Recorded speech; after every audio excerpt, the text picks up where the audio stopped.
My dear students, please your attention. BSc second year maths में paper first है आपका linear algebra, book का नाम है आपका, और उसके चैप्टर का यानी कि आपका ये बेसिस एंड डायमेंशंस ये टॉपिक है आपका पार्ट फर्स्ट। लीनियर अलजेब्रा का ये first part basis and dimensions का। तो यहाँ सबसे पहले हम देखते हैं basis of vector space.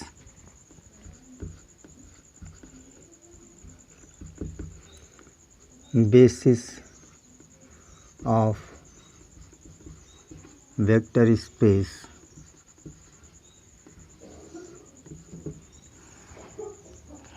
Basis of vector space, a set yes is a set yes is the set a set yes is vectors. A set yes is a vectors of vectors in a vector space. जो है a set yes of vectors in a vector space V is said to be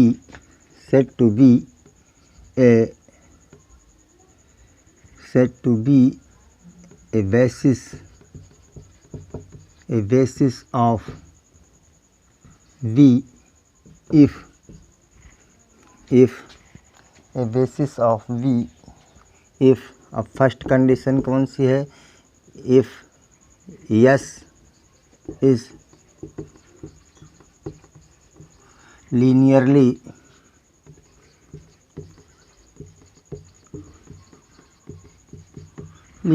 independent. Yes कैसा होना चाहिए? Yes आपका linearly independent होना चाहिए। And second is this, every vector in V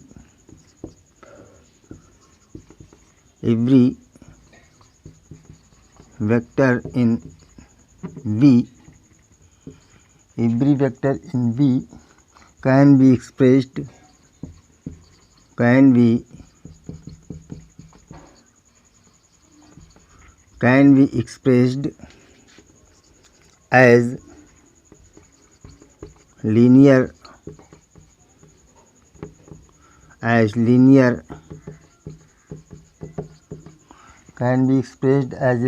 combination of vectors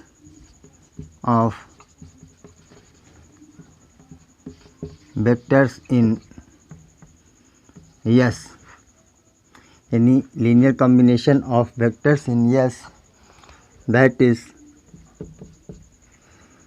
alias linear span yes, alias is equal to V, alias equal to V। अब यहाँ पे जो है आप ये से समझिएगा, एक कोई सेट लिया, सेट में एलिमेंट्स कौन से हैं? वेक्टर्स हैं आपके सेट में। एस में कौन से किस प्रकार के एलिमेंट हैं? वेक्टर्स हैं आपके, और वो वेक्टर्स कहाँ के हैं? वी के ही हैं वेक्टर्स आपके। Of vectors in vector space V, यानी वेक्टर स्पेस बी के कोई सेट लिया आपने, और उसमें जो है उसको कहेंगे हम बेसिस ऑफ बी। इफ़ यदि यस हमारा सेट लिया है वो लीनियरली इंडिपेंडेंट हो, और जो है बी के प्रत्येक वेक्टर को हम जो है यस के वेक्टर्स के लीनियर कॉम्बिनेशन में रख सकते हैं। यस के लीनियर कॉम्बिनेशन में रख सकते हैं। अर्थात पूरा का पूरा अगर हम लीनियर स्पान निकालें, लीनियर स्पान माने all linear combination of vectors V, तो आपका इसका कहेंगे कि ये आपका बेसिस है। क्या है आपका? Basis of we.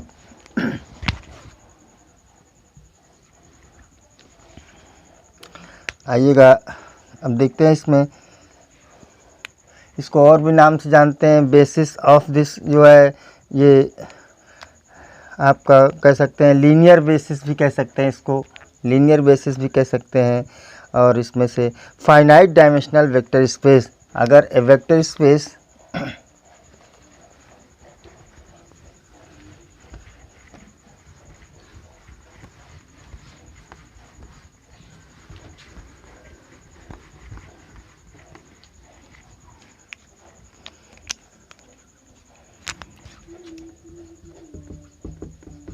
Finite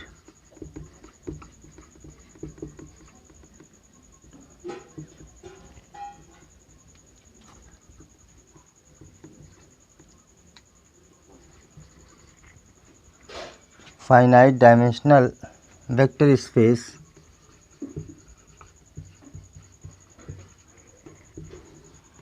finite word से ही पता है फाइनाइट डायमेंशनल वेक्टर स्पेस क्या है। एक vector space V A vector space V is said to be a finite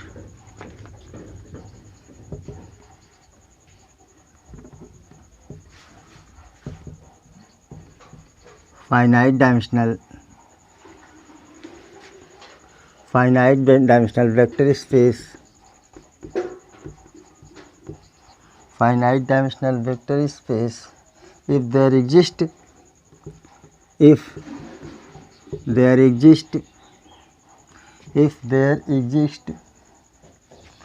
finite subset of yes if there exist a finite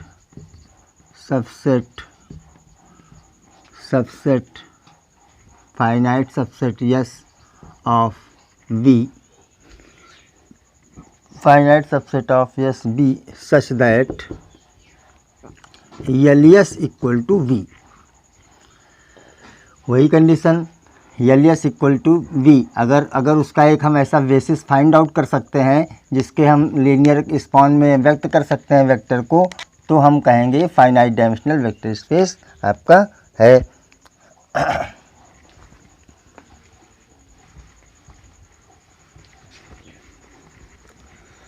आइएगा एक example देखते हैं।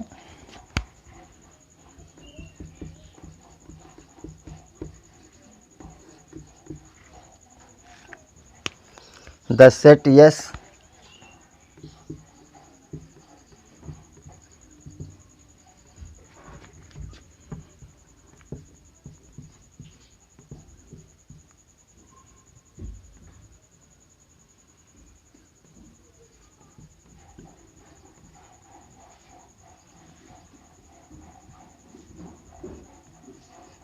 The set yes is a basis for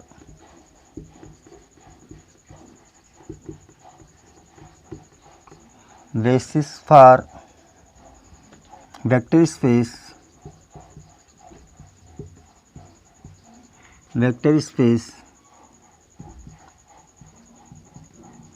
R3R। R3R माने field भी आपकी वही R3R की है और ये भी आपका यही है, यानी कि R ट्रिपल्ड आप लोग जानते हैं ट्रिपल का मतलब क्या है, और ये R फील्ड है आपके यहाँ पे। तो आप इसमें से देखिए, अब इसमें से दो कंडीशन हम अप्लाई करते हैं, देखते हैं यस क्या आपका इस तरह से लिखा जा सकता है, लीनियरली इंडिपेंडेंट है। फर्स्ट कंडीशन में देखेंगे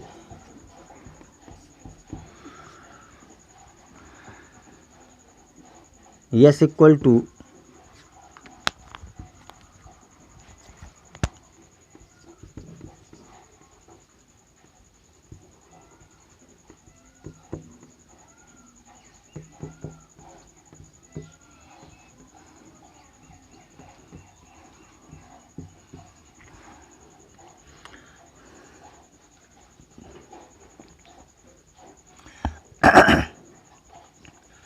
to prove that yes is Li माने लीनियरली इंडिपेंडेंट, या कह दीजिए to prove that S is a basis of R3R। तो फर्स्ट में क्या प्रूफ करेंगे, S is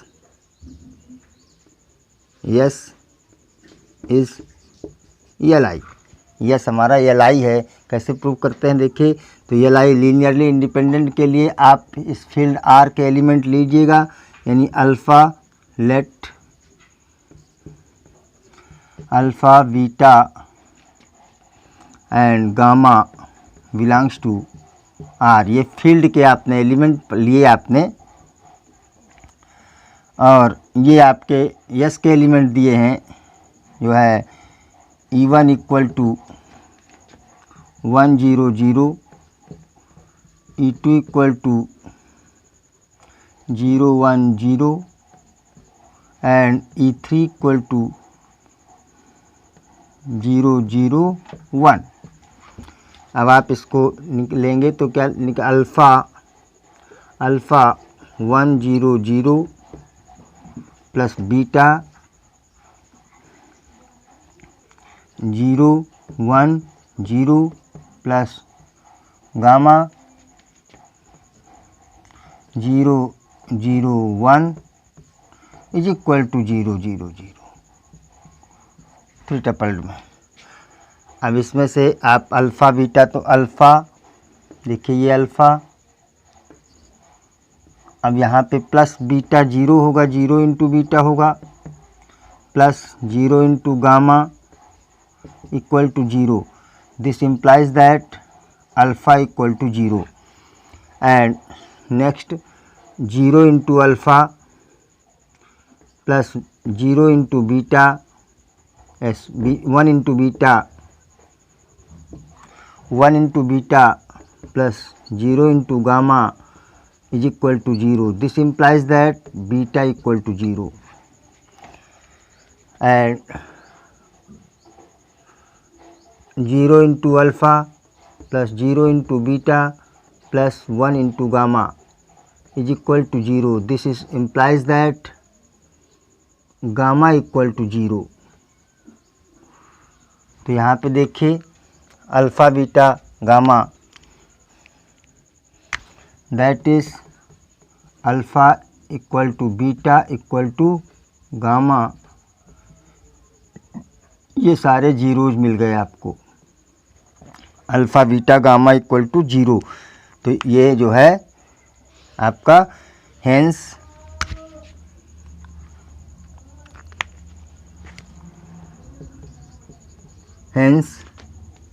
yes is L I, S हमारा एक क्या हो गया, एल आई हो गया माय डियर, लीनियरली इंडिपेंडेंट हो गया। अब देखते हैं लीनियरली इंडिपेंडेंट के बाद फिर देखना होता है कि ये लीनियर स्पॉन है या नहीं है।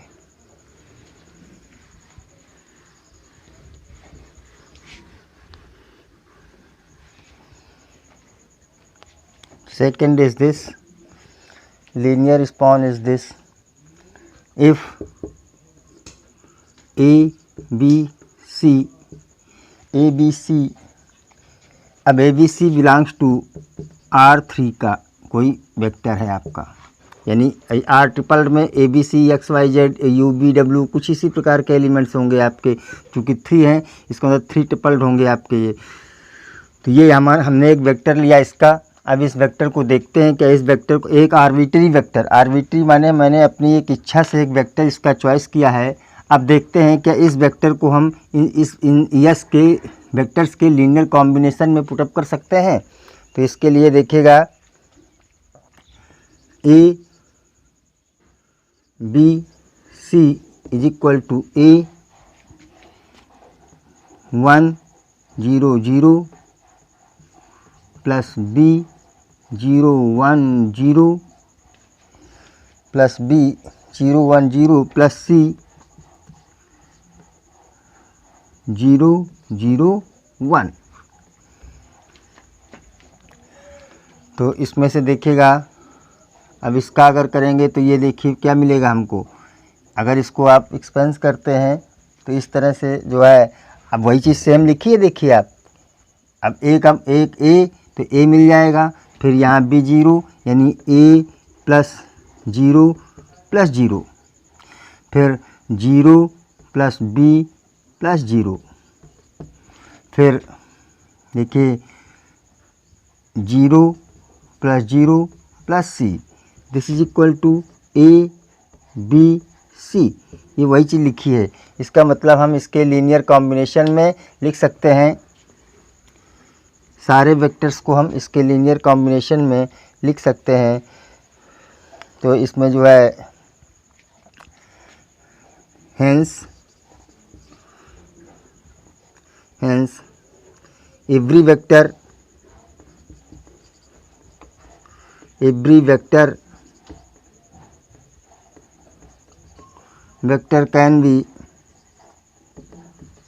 can be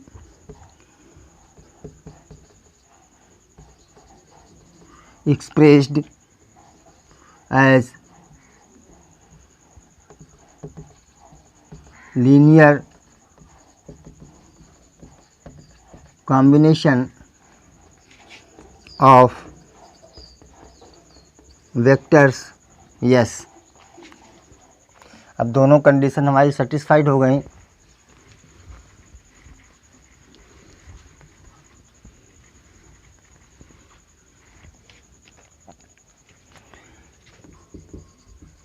Hence, the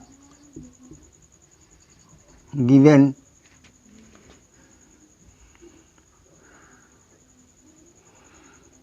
set yes is a basis for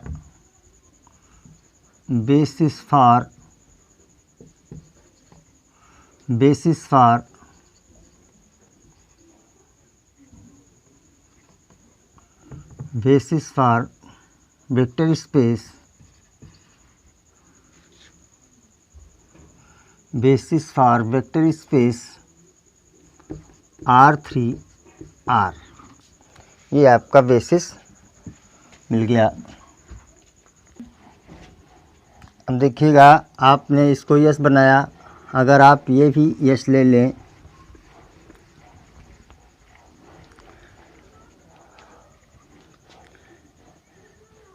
अगर आप ये यस लेते हैं,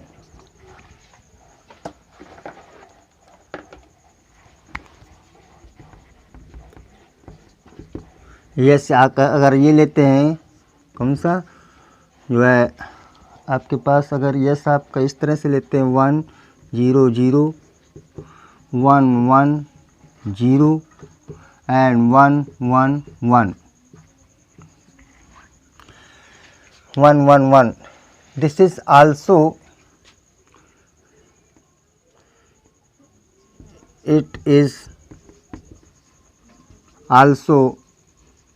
basis for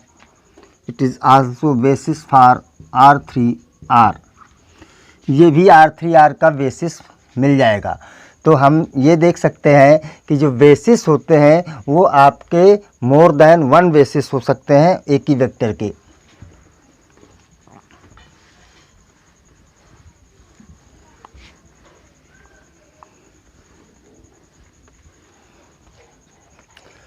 we see that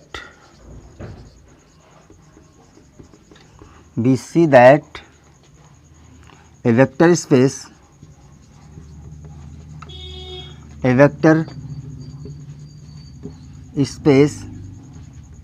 has more than one basis। More than one basis. अब मोर देन वन बेसिस, परंतु एक यहाँ पे कॉन्सेप्ट और समझ लीजिएगा कि मोर देन वन, देखिए उसमें वो जो बेसिस लिया था आपने, इसको हम ले सकते हैं यस डैश, वो जो बेसिस लिया था आपने उसमें भी नंबर ऑफ़ एलिमेंट कितने थे, 3 थे, इसमें भी नंबर ऑफ़ एलिमेंट 3 ही है, लेकिन जो है बट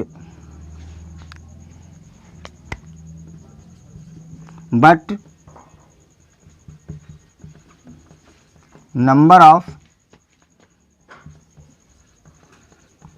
element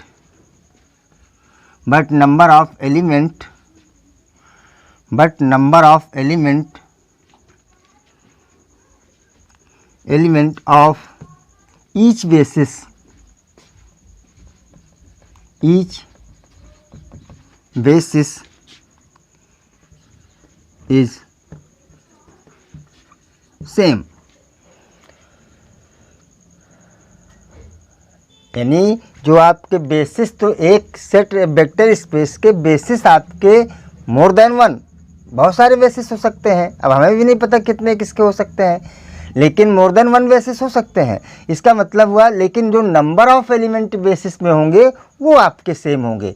जब वो सेम होंगे, और आगे हम डिफिनीशंस में इसी का यूज करके बताएंगे, डायमेंशन आपकी यही है कि नंबर ऑफ बेसिस जो है वही आपके जो है डायमेंशंस कहलाती है। उसका हम नेक्स्ट उसमें लेक्चर में बात करेंगे। यहाँ पे आपने जो है ये आपका मोर देन वन बेसिस। अब और देखिएगा, आपके जो बेसिस हैं स्टैंडर्ड बेसिस, यानी जिसको नेचुरल बेसिस कह सकते हैं, नेचुरल बेसिस या स्टैंडर्ड बेसिस। देखिए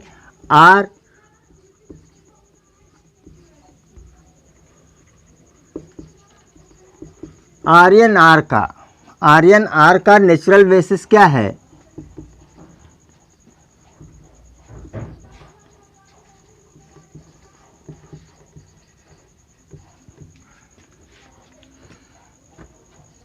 E1, E2, E3, EN।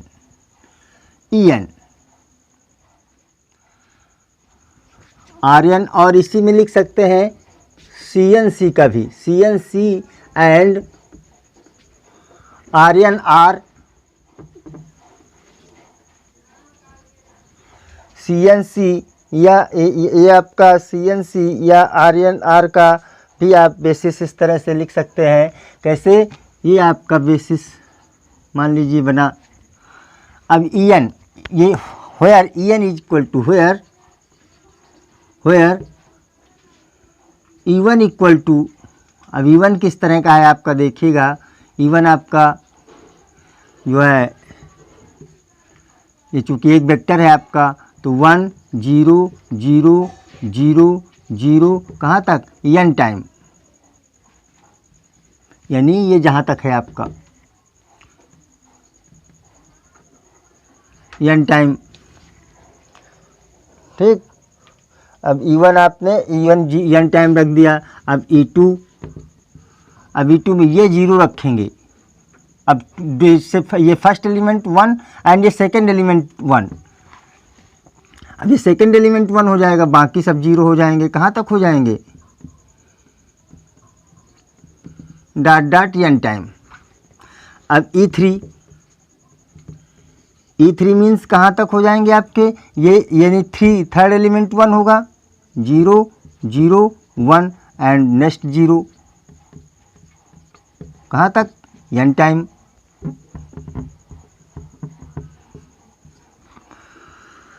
E4,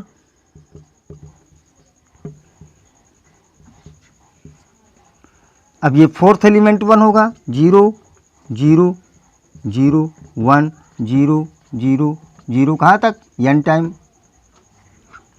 अब इस तरह से आप EN लिखेंगे। EN तो 0 0 0, अब nth एलिमेंट 1 होगा, 0 डॉट 0 0 करते जाइए, लास्ट में 1 एलिमेंट होगा। इस तरह से आपका ये कहलाते हैं नेचुरल बेसिस। कैसे कहलाते हैं? Natural basis for n tuple. अब